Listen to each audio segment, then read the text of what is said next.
สำหรับฉันการใช้ชีวิตคือการเฝ้ารอได้พบเจอกับสิ่งต่างๆที่ผ่านเข้ามาตื่นตอนเช้ามารับมือกับเส้นทางชีวิตที่เราเลือกเดินเมื่อพระอาทิตย์ลาลับค่ำคืนแห่งราตรีมาเยือนเราเฝ้ารอที่จะเจอกับวันใหม่อีกครั้ง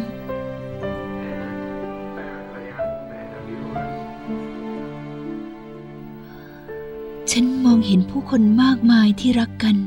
แต่ทำไมฉันกลับต้องเหงา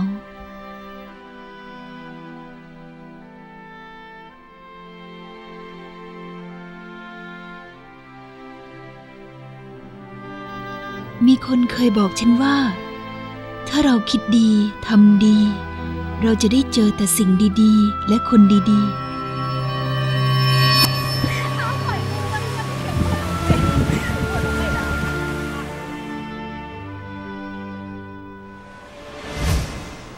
จะมีใครได้ยินคำอธิษฐานของฉันหรือเปล่านะ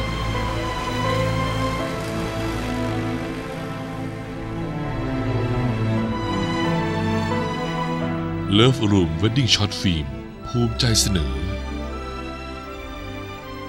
Crossroad ทางเลือกที่เรียกว่ารักให้เสียงภาษาไทยโดยพันธมิตร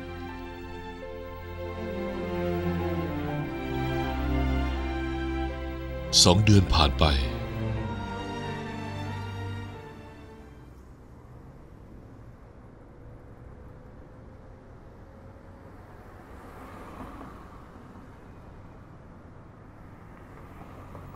ฮัลโหลสวัสดีค่ะสวัสดีครับคุณเก๋เป็นยังไงบ้างครับชีวิตคุณในช่วงนี้โอเคใช่ไหมครับ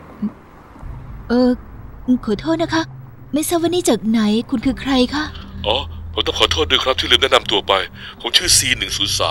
และผมคือกามเทพส่วนจะโทรมาจากไหนนั้นบอกไปคุณก็คงไม่รู้จักแต่เอาเป็นว่าที่ผมอยู่ก็คือโลกใบเดียวกับคุณนั่นแหละครับและที่ผมโทรมาวันนี้ก็เพื่อแจ้งเรื่องเนื้อคู่และเสนอทางเลือกให้กับคุณครับใครแกล้งเนี่ยไอเจนไอต้นไอออฟใครเนี่ยเฉลยมาเดี๋ยวนี้เลยนะต้องขอโทษด้วยอีกครั้งนะครับที่ผมไม่ใช่ทุกคนที่คุณเอ่ยชื่อมาขอยืนยันอีกครั้งหนึ่งว่าผมชื่อ C103 และผมคือกามเทพงั้นฉันขอวางสายนะคะกดวางไม่ได้นี่เป็นระบบอัตโนมัติครับจะวางสายได้ก็ต่อเมื่อการสนทนาของเราจบลงอ๋อจะเล่นแบบนี้ใช่ไหมงั้นฉันก็จะเล่นตามคุณถ้าคุณเป็นกามเทพจริงงั้นคุณก็ต้องรู้ว่าตอนนี้ฉันอยู่ที่ไหนกำลังทำอะไรอยู่ตอนนี้คุณยืนอยู่หน้าตึกแกรมมี่และมือขวาของคุณกำลังทัดผมไว้ที่หูเรียลิตี้โชว์หรือไงสารแนใช่ปะคุณสวมชุดเดรสสีน้ำเงินลายจุดที่ซื้อมาจากสยามสแควร์ซอย 4รองเท้าฟิตฟลอปจากเซ็นทรัลชิดลมราคา 3,250 ใช้พอยต์จากเดอะวันการ์ดได้ลด 30% เท่ากับลดไป975 บาทเหลือ 2,275 บาทถูกไหมครับคุณชื่อการชนกทัพทิมชื่อเล่นเก๋เกิดวันที่ 5 กันยายน 2527 ส่วนสูง 160 เซนติเมตรหนัก 45 กิโลกรัมจบมัธยมจากโรงเรียนบดินทร์เดชาจบปริญญาตรีบัญชีและปริญญาโท MBA จาก ABAC เคยทำงานเป็นพนักงานบัญชีที่บริษัทบางจากปิโตรเลียมพนักงานต้อนรับบนเครื่องบิน Japan Airlines ชอบสีชมพูไม่ชอบงูหนังเรื่องโปรดคือ 50 First Date สถานที่ที่คุณชอบคือทะเลคุณชอบกินซีฟู้ดคุณมีพี่ชาย1 คนและสิ่งที่คุณเกลียดที่สุดคือบุหรี่เอาละครับคุณเก๋ทีนี้คุณพร้อมจะฟังเรื่องเนื้อคู่และข้อเสนอของคุณแล้วใช่ไหมครับ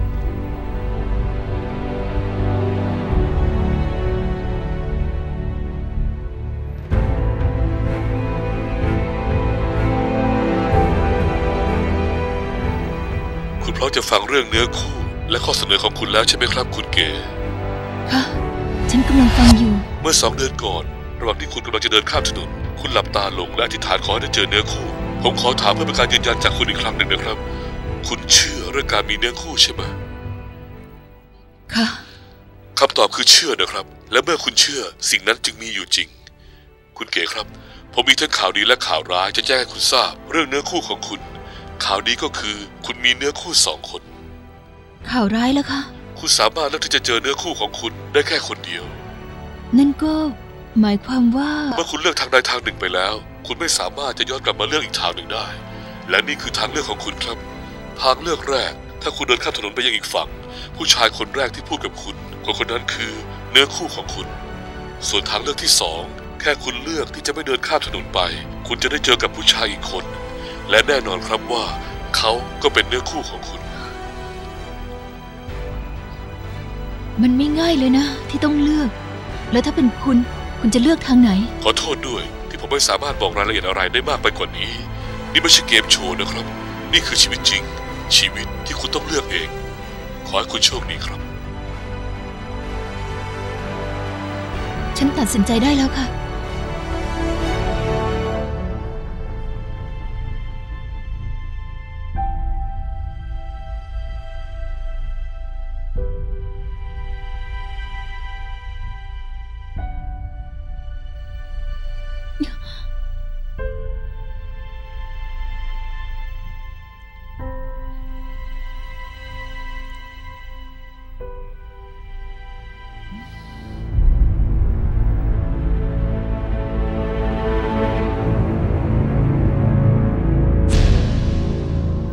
อย่าบอกนะว่านี่คือเนื้อคู่ของฉันคุณครับเป็นอะไรไปหรือเปล่าครับเนี่ยคุณครับ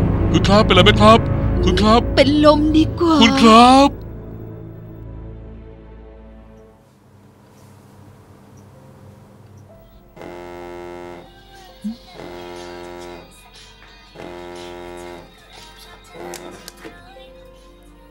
ฮัลโหลสวัสดีค่ะสวัสดีครับนั่นคุณเก๋ใช่ไหมครับใช่ค่ะเราสองคนเจอกันที่แยกอโศกเมื่อวันก่อนเนี่ยคุณจำได้ไหมครับอ๋อค่ะจำได้ค่ะคุณเก๋มีอะไรจะคุยกับผมหรือเปล่าครับไม่มีนะคะโอเคไม่มีนะครับงั้นวันนี้พอแค่นี้ก่อนนะครับสวัสดีนะครับ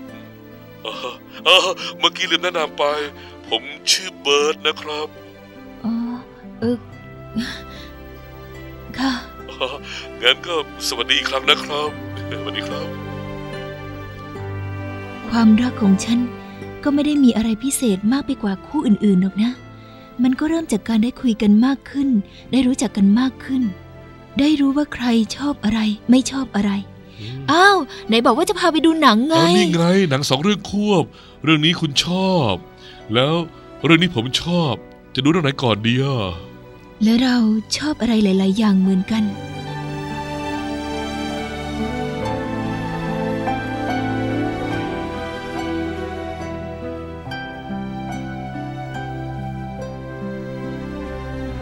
ไม่รู้เหมือนกันว่าเป็นแฟนกันตอนไหนแต่พอรู้ตัวอีกทีฉันก็มีเขาอยู่ข้างๆเสมอ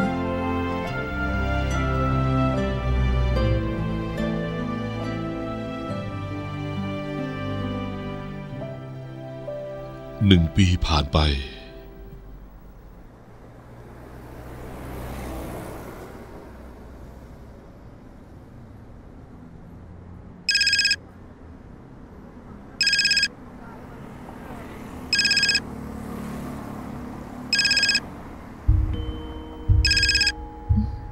ฮัลโหลสวัสดีค่ะ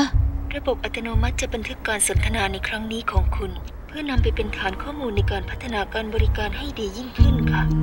สวัสดีครับคุณเก๋ผม C103 นะครับหวังว่าคุณจะจำได้จำได้สิคะแล้ว1 ปีที่ผ่านมาความรักของคุณเป็นยังไงบ้างครับโอเคหรือเปล่า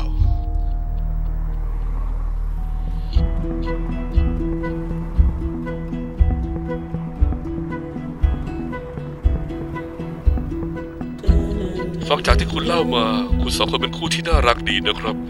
เป็นความรักที่ลงตัวแต่อะไรเหรอคะแต่หลายคำถามมักจะเกิดขึ้นจากข้อสงสัยบางอย่างหลายวันที่ผ่านมาผมเห็นคุณมายืนอยู่ตรงทางแยกเดินนั้นทุกวันแววตานิ่งเฉยไร้รอยยิ้มเหมือนกำลังมีบางอย่างหนักอึ้งอยู่ในห้วงของความคิดคุณดูไม่เหมือนกับคนที่มีความสุขกับความรักเลยนะครับหรือคุณรู้สึกว่าคนคนนี้ไม่ใช่คนที่คุณเฝ้ารอมันไม่ใช่แบบนั้นคือเขาเป็นผู้ชายที่ดีมากคอยดูแลเอาใจใส่และอยู่เคียงข้างฉันเสมอแต่ก็ยอมรับว่าที่ผ่านมาทะเลาะกันบ่อยและมีเรื่องให้ไม่เข้าใจกันจนบางครั้งก็มีแวบเข้ามาในหัวและเกิดคำถามว่าถ้าวันนั้นฉันตัดสินใจไม่เดินข้ามไปอีกฝั่งฉันจะได้เจอกับอะไร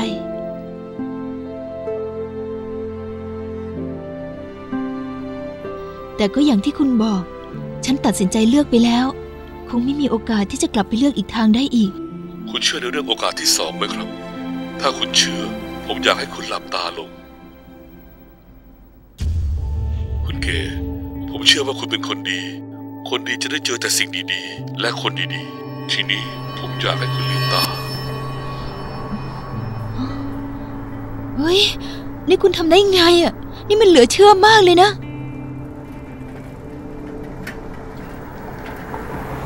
ผมจะให้โอกาสคุณได้เลือกอีกครั้งหนึ่งนะครับถ้าคุณเดินข้ามถนนไปยังอีกฝั่งหนึ่งคุณจะได้เจอกับคุณเบิร์ตแต่ถ้าคุณเลือกที่จะไม่เดินข้ามถนนไปคุณจะได้เจอกับเนื้อคู่ของคุณอีกคนและคุณจะไม่ได้เจอกับคุณเบิร์ตอีกเลยถึงเวลาที่คุณต้องเลือกแล้วครับ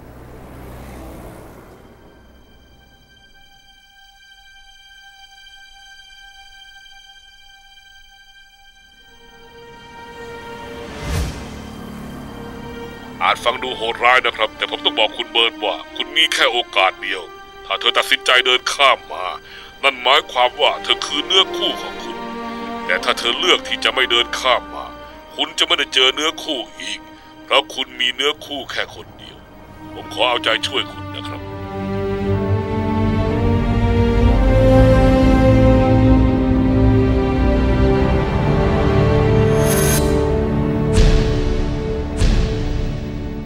ฉันตัดสินใจได้แล้วค่ะ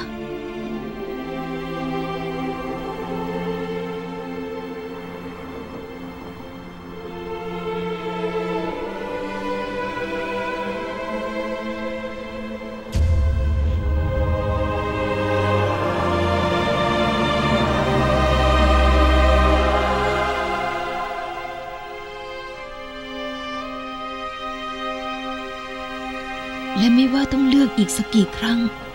ฉันก็คงเลือกแบบเดิมเพราะอะไรเนี่ยล่ะเพราะฉันคิดว่าฉันได้เจอกับคนที่ดีที่สุดสำหรับฉันแล้วคุณครับคุณเป็นอะไรหรือเปล่าครับคุณเป็นอะไรไหมครับคุณครับ